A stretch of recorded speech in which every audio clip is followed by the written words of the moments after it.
moyo wangu ndichiti nakwena ndiye wakaubaya uya wandaivimba naye baba vevana ndivo vakaubaya uya wandaivimba naye amai vevana ndivo vakaubaya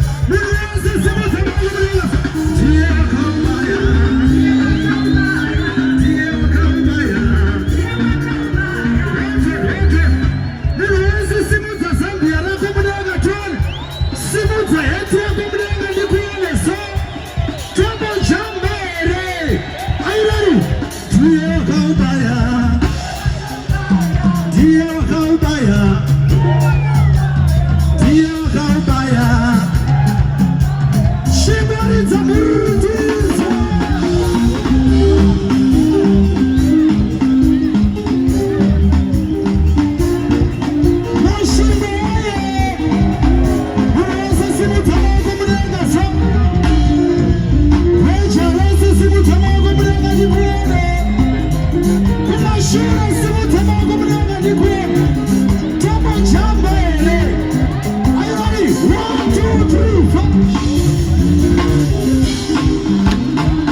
Simuta tuku yako timuita ma celebrations.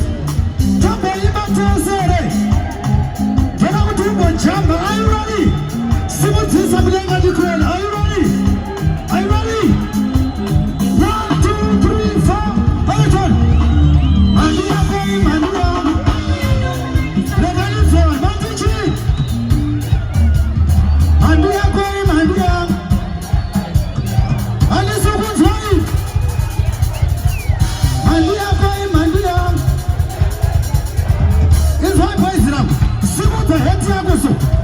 Simuta kepi yako mandu yanu ndi satani simuta chawina cha mnenga shuta savira kuti mandu yako ndi satani chombo jambere. Are you ready? Are you ready? Mandu yako mandu yangu Mantichi mandu yako mandu yangu Mantichi mashingo mandu yako mandu yangu mandu yako mandu wote chisimuta makumdaga so simuta makumdaga ndikuone bachari palele tamba imanya kupasirele ngela tuko jamba uchima